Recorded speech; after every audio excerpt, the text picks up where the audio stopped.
Salut tout le monde! Aujourd'hui je vous retrouve pour faire une vidéo du bilan du Inktober 2019. Donc petit blabla général avant de commencer les questions à proprement parler. J'ai trouvé cette année les thèmes vraiment très durs et assez compliqués par rapport à d'autres années. Je trouvais qu'on était sur des choses qui étaient assez concrètes, qui ne laissaient pas forcément assez de place à l'imagination, au double sens, à l'interprétation. On était sur des choses qui étaient assez littérales. Et d'ailleurs en traînant un petit peu sur Instagram ou ce genre de choses, on se rend compte que beaucoup de personnes ont pensé ça aussi. En tout cas cette année c'était un très gros challenge pour moi parce que chaque année, en plus du Inktober et des thèmes imposés, je m'impose une chose à moi. La première année que j'ai fait le Inktober, je l'avais fait sur le thème de Witch, vous savez les 5 filles qui avaient des pouvoirs magiques et qui apparaissaient dans Witch Mag. La deuxième année, je l'ai fait sur le thème de l'Égypte, hélas je n'ai jamais fini mon Inktober.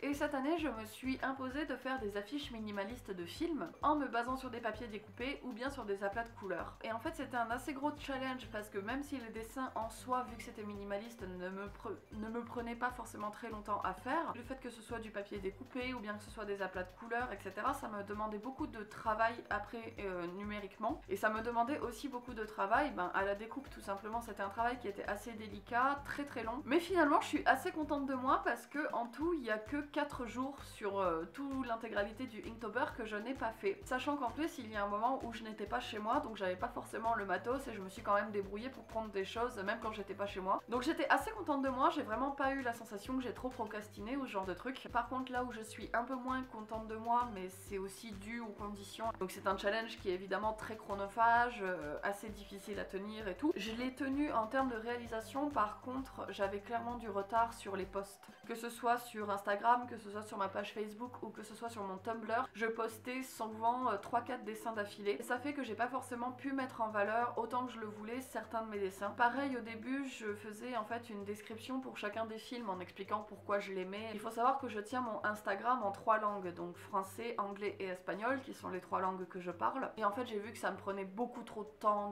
d'écrire des descriptions, donc je l'ai abandonné au bout du 5e ou du 6e jour, ce genre de choses.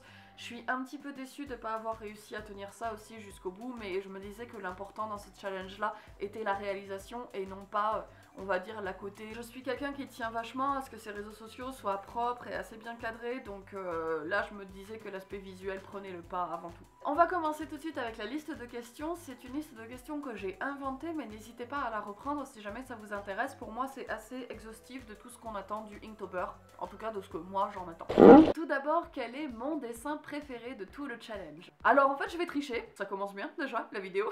Il y en a 2, et les 2 d'ailleurs comportent des flammes, c'est absolument pas fait exprès. Il s'agit du dessin du fanart de The Witch et du fanart de American Horror Story. Je les aime beaucoup tous les deux parce que je pense que ça ressemble vraiment à ce que j'avais en tête. Je trouve que c'est 2 dessins qui sont assez représentatifs des films ou de la série qu'ils sont censés incarner. J'aime beaucoup le placement que j'ai fait des différents éléments, je les trouve assez cohérents graphiquement, et je trouve que le fait qu'il y ait des mélanges d'aplats de couleurs avec des parties qui soient vraiment dessinées, pour moi c'est ce qui fonctionne le mieux. On retrouve à la fois la finesse d'un trait vraiment de dessin et puis les aplats qui donnent un aspect plus graphique minimaliste. Donc voilà, ces 2 là j'en suis assez contente et je pense les retravailler, les reprendre au propre pour pouvoir les proposer à la vente sur une future boutique. Le dessin de la honte. Shame. Alors, le dessin dont je suis clairement le moins fière, il s'agit de It Follows. Déjà parce que je l'ai fait sur du papier qui était dégueulasse, qui n'était pas vraiment prévu pour, c'était du papier imprimante, donc ça c'est complètement ma faute. C'est moi qui, en sentant ma ramette de papier, j'ai pas fait gaffe que c'était du papier imprimante et pas du papier à dessin, donc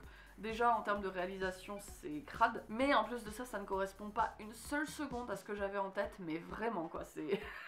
je trouve ça crade. Je trouve que je l'ai fait peut-être trop rapidement, enfin bref, en tout cas je n'en suis pas du tout satisfaite. Et pour le coup par contre l'idée que j'ai vraiment en tête me tient à cœur, donc j'espère pouvoir la réaliser un jour vraiment en papier découpé en prenant mon temps. Je pense que là hélas ça a été effectivement une contrainte de temps qui a fait que j'ai pas forcément pu faire ce que j'avais en tête, mais clairement ce dessin si je pouvais l'enlever de mes blogs, de mon Instagram etc, je le ferais, mais j'ai dit que j'assumais tout, donc j'assume, mais j'assume moyen quand même.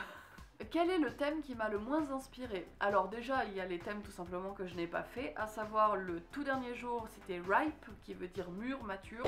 Ça m'a laissé complètement de marbre, je ne savais pas du tout quoi en faire. Ensuite il y a eu Misfit, Sling et Tread. J'étais pas chez moi donc j'ai peut-être pas forcément fait assez d'efforts pour chercher. Mais clairement ces 3 thèmes là c'est pareil, c'était les 3 thèmes à la suite. Je me suis dit bon bah allez, je je m'autorise un week-end de pause parce que ça m'inspirait que dalle. Mais parmi tous ceux que j'ai fait, le thème qui m'a clairement le moins parlé, c'est Overground. J'ai tout simplement fait la maison d'Amityville avec un petit peu des plantes dessus.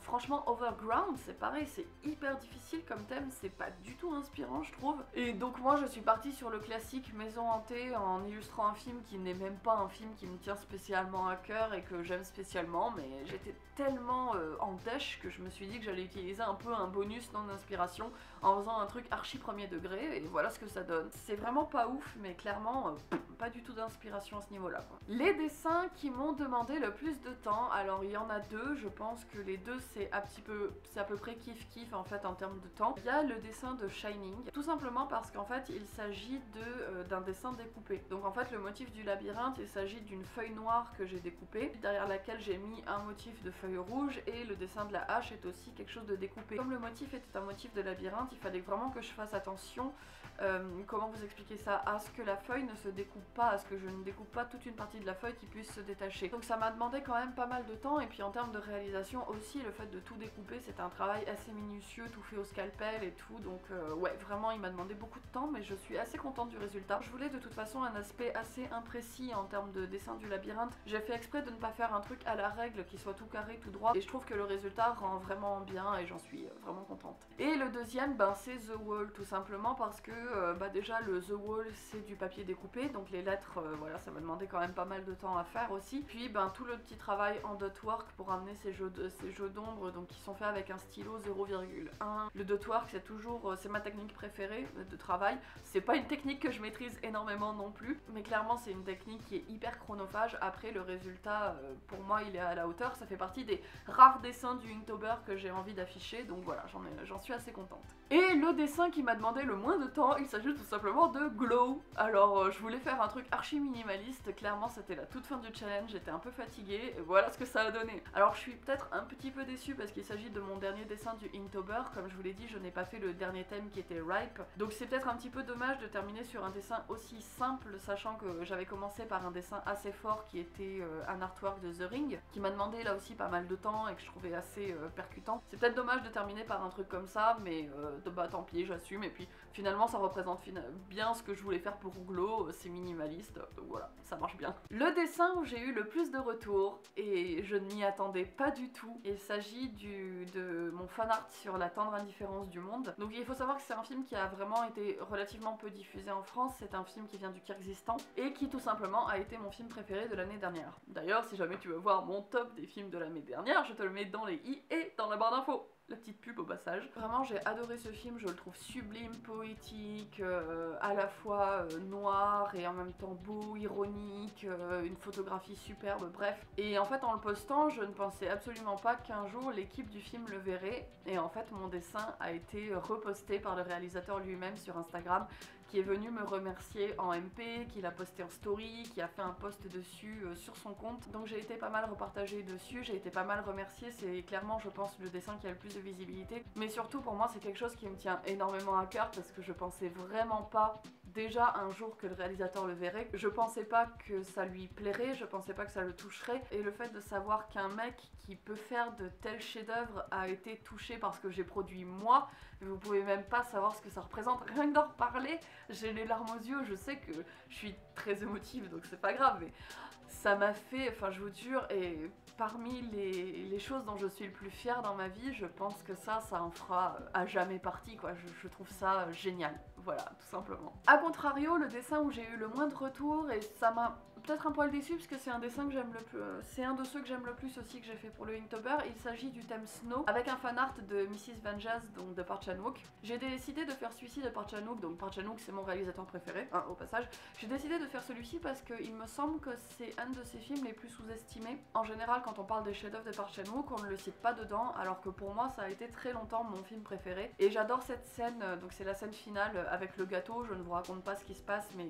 je trouve que c'est une des scènes les plus percutantes de toute l'histoire du cinéma, et clairement ça fait partie de ces dessins qui ont été un petit peu oubliés à cause du fait que je postais pas forcément régulièrement. C'est un petit peu dommage parce que je pense que déjà c'est une scène qui est intéressante, je pense que c'est un film qui est intéressant, je pense que voilà, c'était peut-être aussi un de mes dessins peut-être les plus intéressants du Inktober, je trouve. Est-ce que ce Inktober m'a apporté ce que j'attendais? Alors, ça m'a apporté ce que j'attendais en termes de productivité, c'est-à-dire que ça m'a prouvé que je pouvais vraiment faire un dessin tous les jours, et puis même en utilisant des techniques assez difficiles. Donc on va dire que sur le côté challenge, clairement ça m'a apporté ce que je voulais. Maintenant, j'ai peut-être été un poil déçue du fait de ne pas avoir autant de retours de ce que je pensais. C'est-à-dire que finalement, mis à part les gens qui me suivent déjà, il y a eu peu de personnes qui m'ont découvert grâce au Inktober.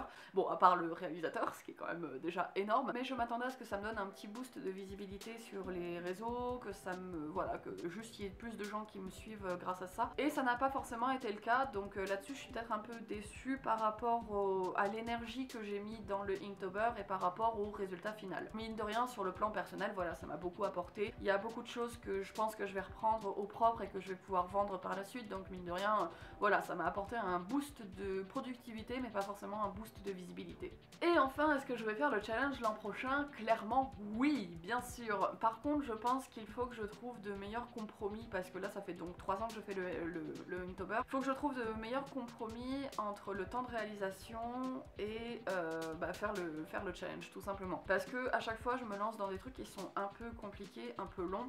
Le problème aussi, c'est que moi j'ai tendance, on va dire que j'ai un peu deux manières de travailler. Soit je travaille au dot work, en noir et blanc, donc c'est un travail qui est hyper minutieux, hyper lent. Soit je travaille donc avec ces papiers découpés, des trucs comme ça, et c'est pareil, mine de rien, ça prend du temps. Et donc la première année, j'avais fait un truc tout en dot work, et ça m'avait pris un temps tout à fait monumental et monstrueux, et clairement, il faudra pas que je refasse un truc en dot work. L'année d'après, j'avais essayé de faire des choses un peu plus minimalistes en noir et blanc pour le thème égyptien, ça fonctionnait pas trop mal, mais le résultat était peut-être... j'étais pas très contente du résultat, c'est pour ça que je l'avais abandonné aussi en cours de route. Et cette année, je trouve que le mélange à la fois dessin, donc en aplat, et le mélange papier découpé, c'est pas mal, mais c'est pareil, ça me prend encore trop de temps, donc il faut que je réfléchisse à des nouvelles techniques. Je pense que de toute manière, dans ma production de manière générale, il faut que je me remette au dessin graphique, parce que clairement, avec ce que je fais, les aplats de couleurs, ce genre de trucs, c'est ce qui fonctionnerait le mieux. Ça fait des années que j'ai peur en fait de ma tablette graphique, je sais pas pourquoi, mais clairement là-dessus, c'est pas le tradi qui fonctionne le mieux, c'est clairement la tablette graphique, donc je pense que la tablette graphique pourrait être un bon compromis pour refaire des choses l'an prochain. En tout cas, que vous soyez débutant ou expert, confirmé, amateur, n'importe quoi dans le domaine de l'art, je vous conseille de faire le Inktober Challenge. Déjà parce que c'est un challenge qui est intéressant pour vous prouver à vous-même que vous pouvez y arriver, que vous pouvez, oui, produire un dessin par jour. Ça va vraiment vous faire progresser et ça va aussi vous donner de bonnes habitudes de travail. C'est-à-dire que moi, je sais que chaque année, j'apprends des choses sur ma manière de travailler, donc ça ne peut être qu'intéressant et vraiment, je vous enjoins à le faire parce que c'est un super challenge, quoi. Voilà, ma vidéo bilan du Inktober est terminée, j'espère que ça vous aura plu. N'hésitez pas aussi à me suivre sur les réseaux sociaux qui sont en barre d'infos parce que j'y suis assez active. Et quant à moi, je vous dis comme d'habitude, à la prochaine pour une nouvelle vidéo. Salut!